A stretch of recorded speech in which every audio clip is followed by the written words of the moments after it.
Bonsoir. Cette fois-ci, je reviens pas vers vous, je viens vers vous parce que bah voilà, je fais un nouveau concept. Donc là, on va sur le j'ai aimé maintenant. Donc c'est tous mes coups de cœur, ce que j'ai trouvé génial, ce que j'ai apprécié. Même au-delà d'apprécier, bien sûr, c'est tout ce que je kiffe en fait. On part sur une nouvelle expérience. Mon premier coup de cœur récent, hein, c'est Old Fashioned Cupcake de Sagan Sagan chez Akata. C'est toujours chez Akata de toute façon. C'est l'histoire de Nozue qui a 39 ans, qui gère plusieurs employés dans une boîte. Donc voilà, c'est un grand bosseur depuis toujours et en fait sa vie défile. Il commence à se sentir vieillir et ne plus trouver saveur à vivre parce que les jours se ressemblent tous. Et vous avez Togawa, qui fait partie des employés de la boîte, qui est beau, qui est grand, qui est musclé. Il a fin de la vingtaine, donc il est plus jeune.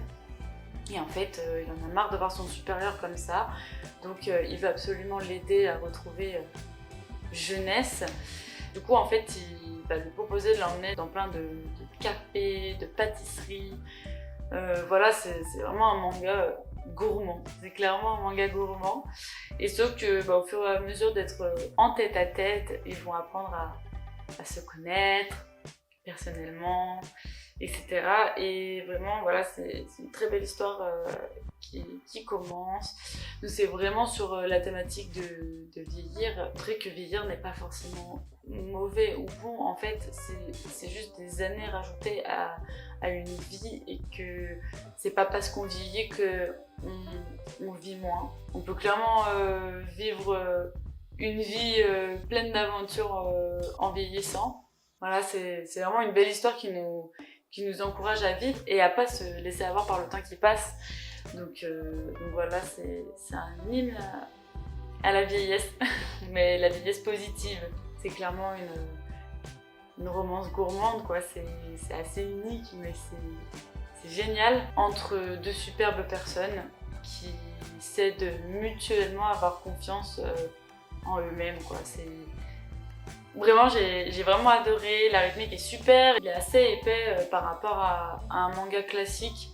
Voilà, vous passez vraiment un très bon moment. Donc si vous voulez une belle romance sur la thématique des jours qui passent, pour vous montrer que vivre en fait c'est juste faire en sorte que les jours ne se ressemblent pas, et bien je vous invite à lire Old Fashioned Cupcake.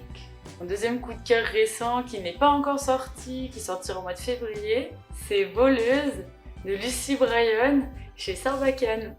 Donc c'est l'histoire de Ella qui croise une fille donc, au lycée. Et voilà, c'est le coup de foudre. Elle l'adore tout de suite, elle l'aime tout de suite, elle est séduite tout de suite. Et cette fille est complètement mystérieuse, hein. On peut rien conclure d'elle juste en la regardant, à part qu'elle est très jolie. Lors d'une soirée dans une immense demeure, Ella va enfin rencontrer Madeleine. Et voilà, elle va enfin se connaître. Au fur et à mesure qu'elles se connaissent, nous lecteurs, nous allons découvrir un travers chez l'une d'entre elles. Un travers qui va englober les deux filles, clairement. Et en fait, ce travers-là rend l'histoire intrigante. Comment ça va se finir? Que va-t-il se passer? Comment l'avancement des choses vont-elles évoluer? Vraiment, c'est génial. J'ai passé un super bon moment avec Voleuse. Et puis Madeleine est un personnage tellement badass, mais je l'aime trop. Enfin, vraiment, elle cache très bien son jeu. Quand on la voit, voilà, on peut pas deviner la personne qu'elle est, mais vraiment après, quand on a fait le connaître, moi personnellement, je suis extrêmement fan de Madeleine, je l'aime énormément. Et puis même Ella, Ella, je l'aime trop. Voilà, ça on peut voir. Et puis sa meilleure amie aussi, la meilleure amie d'Ella, on s'attache à elle. Enfin, l'attachement au personnage est vraiment extrêmement bien fait, je trouve. Je trouve que Lucy Bryan a extrêmement bien géré. Et puis ses dessins. En fait, les dessins, ils sont hyper mignons, alors que l'histoire, ça fait clairement adolescente qui s'engouffre dans ses démons, etc. Vraiment, c'est génial. C'est un univers vraiment atypique. J'aime trop. Et en plus de ça, au niveau des dessins, en fait, ça m'a fait rappeler un peu à un mélange de Scott Pilgrim qui est ici d'ailleurs. Et aussi un mélange de PTSD. Voilà tous ces personnages avec les têtes très rondes. Voilà, vraiment j'ai trop adoré. Et c'est vrai que voilà, j'aurais aimé qu'il y ait plusieurs tomes de Voleuse. C'est une première BD, hein, parce qu'il me semble bien que Lucy Bryan, si je dis bien son nom de famille, ou fait même toujours de l'illustration jeunesse. Et il me semble que c'est sa première bande dessinée. Donc voilà, j'encourage à fond Lucy Bryan dans sa démarche de bande dessinée. Donc voilà, si vous voulez lire une bonne BD qui sortira en février, je vous incite à lire Voleuse.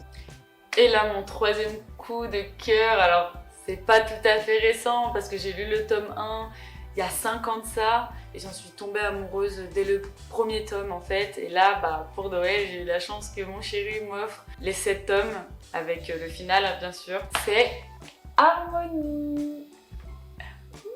Je suis beaucoup trop fan, c'est vraiment emblématique pour moi dans ma vie, hein.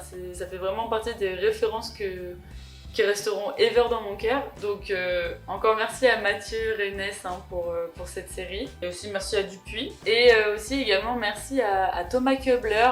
J'aurais aimé que ça soit peut-être plus exploité ça, mais en fait Thomas Keubler a créé des musiques pour toute la collection d'Harmonie en fait. Donc vous pouvez aller sur la page YouTube de Thomas Keubler et principalement sur la page Dupuis Harmonie. Vraiment voilà, si vous voulez faire la totale expérience de lire Harmonie tout en musique, vraiment c'est la musique de film quoi, et n'hésitez pas à aller écouter les sons de Thomas Keubler créés pour Harmonie. Donc là il y a le tome 1, et puis là il y a un autre tome, un autre tome, un autre tome. J'aurais voulu que ça ne s'arrête jamais, mais jamais de la vie. Et surtout le dernier tome. Donc en fait Harmonie c'est l'histoire d'une jeune fille en fait qui est dans une cave, elle se réveille dans une cave, elle ne sait absolument pas ce qu'elle fait là, elle ne sait plus comment elle s'appelle, elle ne sait plus qui elle est, elle ne sait rien de sa vie en fait, hein. Clairement elle est victime d'amnésie. Et en fait de temps en temps il y a un monsieur très grand baraqué et tout, à la barbe, qui descend l'escalier de la cave et qui vient voir comment elle va, etc. Donc clairement il passe, je sais pas, pour un psychopathe, pour un violeur, pour un frappadingue en fait, enfin voilà, donc plein d'interrogations arrivent dès les premières pages dans nos têtes. Et en fait, elle va au fur et à mesure se délivrer dans la maison, consciencieusement laissée par l'homme qui la garde captive. Et en fait, on va découvrir qu'Harmonie possède un pouvoir. Donc en fait, elle est extrêmement badass, elle a trop la classe, son pouvoir lui va comme un gant, vraiment c'est merveilleux. Et en fait je peux pas en dire plus malheureusement. En fait le premier tome, il en dit vraiment pas beaucoup sur tout ce que peut cacher l'aventure entière d'Harmonie. Mais vraiment moi tout ce que je peux vous dire c'est qu'Harmonie, c'est une héroïne, c'est clairement une héroïne qui va se battre constamment pour sa liberté. Tout le temps. Elle a été victime de soumission, d'enfermement et clairement voilà sa liberté lui était interdite quoi. Et voilà, c'est juste excellent et tout a un sens dans Harmonie et vraiment la morale finale est extrêmement puissante et extrêmement forte, vraiment voilà, tout coïncide, c'est extrêmement bien écrit et voilà, Mathieu Reynès, je ne sais pas quoi faire pour te remercier pour avoir fait naître Harmonie. Et puis même les personnages secondaires sont excellents, les méchants sont excellents. Voilà, pour certaines personnes ça peut être une histoire assez simple, mais moi franchement, voilà, c'est vraiment le récit suffit parfaitement, le scénario suffit parfaitement pour être entièrement ébloui par toute l'histoire. Enfin voilà, moi clairement j'ai tout défoncé à Noël. Genre j'en avais aucun et j'ai lu les 7. Bam, comme ça d'un trait, je sais que c'est du gâchis, je suis désolée, mais vraiment c'était excellent. Mon top, sûrement mon top 10 de ma vie, voilà. Mais si vous voulez commencer une aventure incroyable, pleine d'action, d'espoir, et vraiment, lisez Harmonie. Donc voilà, donc c'était la première vidéo coup de cœur. Là clairement, je fais encore des vidéos expérimentales, hein, je m'entraîne énormément. Je vais bientôt attaquer les vraies vidéos de la chaîne, hein, où vraiment il y aura des concepts à chaque vidéo, les emprunts existeront toujours, juste ce sera plus en fonction de mon feeling et ce que je vous présente, mes emprunts de la semaine. oh bah plutôt cette semaine j'ai envie de vous présenter des coups de cœur. Maintenant voilà, ça sera comme ça. Et en plus de ça, je filme pour la première fois avec ma vraie caméra que j'ai eue pour Noël. J'ai été pourri gâtée, donc voilà, c'est toute une expérience, toute une évolution.